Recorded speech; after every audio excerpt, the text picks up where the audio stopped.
let me show you the very best way to farm all the on-foot materials you're ever gonna need to upgrade all your suits and weapons in Elite Dangerous Odyssey.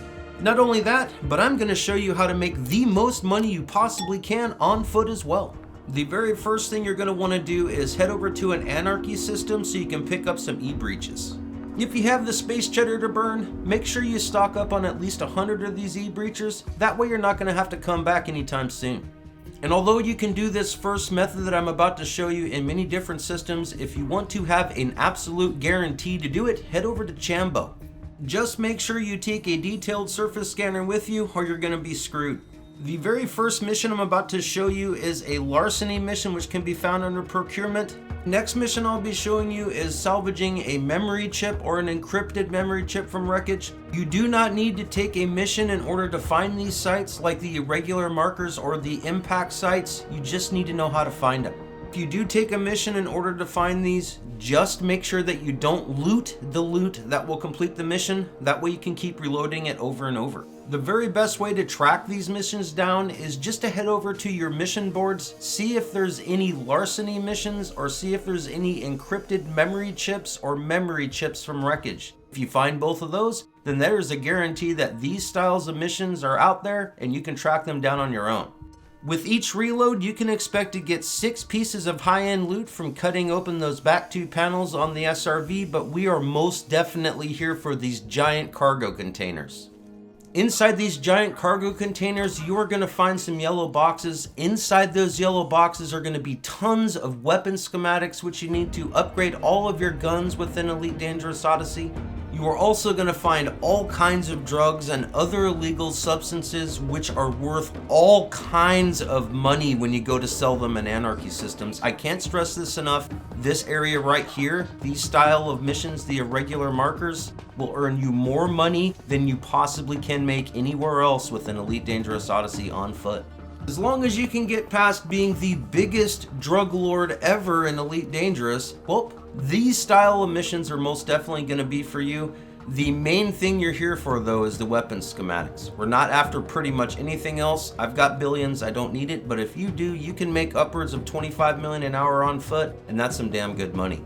One of the things you want to keep in mind when you're farming irregular markers is space scumbags can be dropped on you at any time, so always be aware, be ready for a fight. I like to take my SRV out here and park it right next to the other blown up SRV, because if I ever need to and I need a safe haven, I can get into that thing and haul butt out of here, or turn around and use the weapons on those space scumbags. The other reason why I like to have my SRV here nice and close is you're going to be making a whole bunch of running back and forth trips because you are going to load up even in the Maverick suit really quick.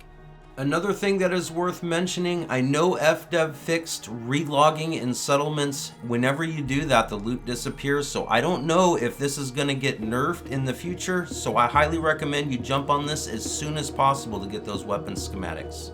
Once you have looted everything from the giant cargo containers, it is now time to bust out your e-breaches. There are other yellow boxes around with codes, and you don't know what those codes are.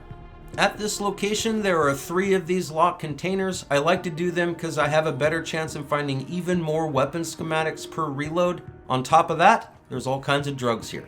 Well, looks like these space scumbags decided to make an appearance. It's time for me to show them what a fully armed and operational battle station is all about. I'm not even going to bother getting in my SRV because all of my weapons and my suit is at level 4 right now. Yeah, they're going to get their butts handed to them pretty quickly. There are a lot of weapons to choose from in Elite Dangerous Odyssey, but I'm telling you, ever since I started playing this game in Alpha, I really got attached to the TK Zenith and the AR-50. Once you get those upgraded all the way to 5, it's almost like cheating. And all this survivability and damage output doesn't even take into account doing engineering and added modifications. Now that we kicked all those space bad guy butts, let's check out and see what's inside these yellow containers. I'm hoping there's going to be at least another weapon schematic inside this last box, because if there is, it's going to make me happy. Cha-ching, and some more drugs, which we're going to sell later.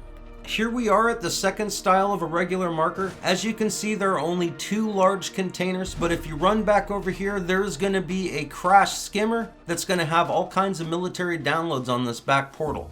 It also has a place that you can cut open so you can get some components. This one is not as good as the other site.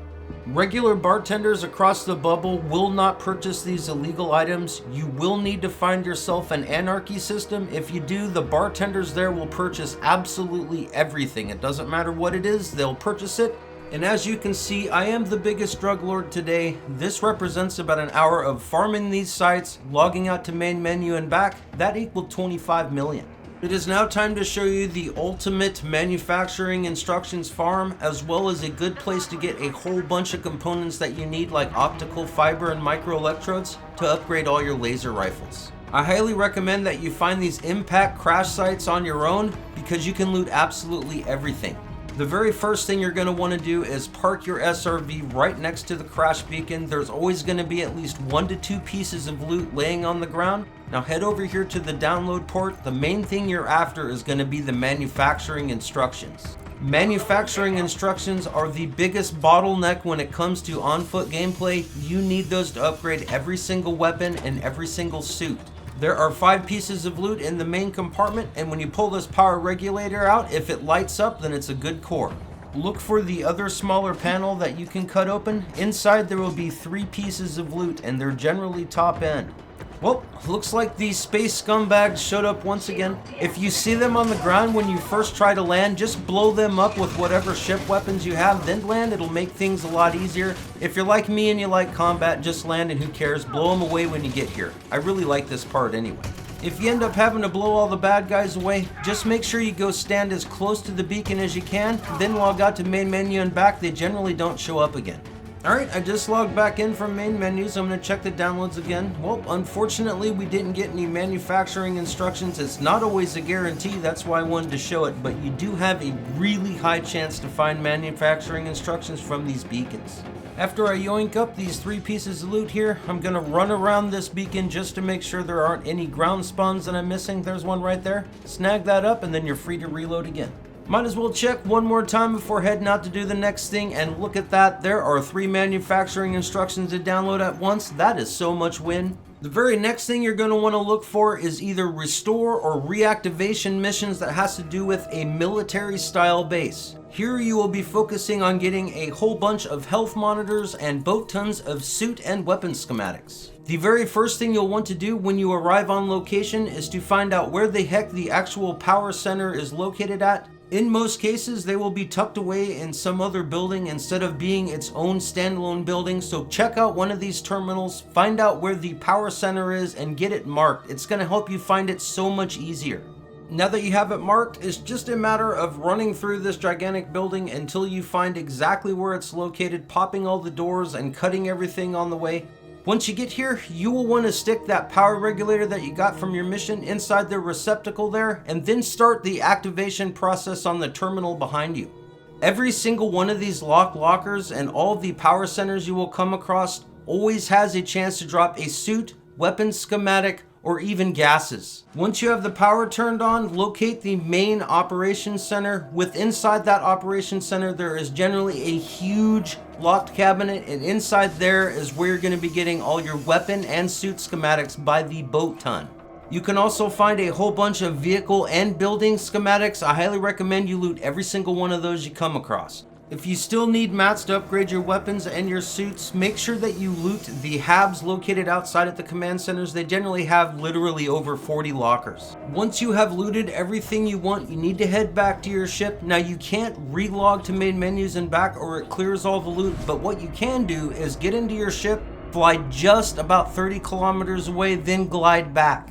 The act of gliding back through the atmosphere will actually reset that instance for you, and you're free to go and loot it over and over again. Now this isn't as fast as logging out to the main menus, back in, and then all the loot being here, but I'm telling you right now, it doesn't take you much time, maybe about 1.5 minutes to fly out of the atmosphere and back, then you're right back to looting again. Do this until you have all the suit and weapon schematics you need for your upgrades. Make sure you loot the habs like crazy because they will have tons of health monitors in those lockers. Now that you have all your schematics and your health monitors sorted, let me show you the very last style of base you're going to need to loot in Elite Dangerous Odyssey. In order to pull off this method of farming, you're going to need to look for either a restore or reactivation for an industrial type of outpost. We are going to be going to Chook Engineering. Our main goal here is to find carbon and titanium plating as well as tungsten. We're also going to scarf up any manufacturing instructions that we find. Those platings are used for weapons and suit upgrades. They're extremely important. You can also find all the gases you need here. When you finish looting and downloading, just make sure you pull your power core. Now that you've done all that, just head back to your ship, fly out of the atmosphere, then cruise back in. You're going to be able to do this mission all over again. You'll have all the clearance you need, and all the loot will be sitting there waiting for you to loot it all up. There you have it. Those are the 4 types of things I like to do to upgrade the fastest, most efficient way possible. Now that you know, you can do the same thing. 07 Commander. All my love to my Patreons, YouTube channel supporters, and Discord channel boosters. I love you guys.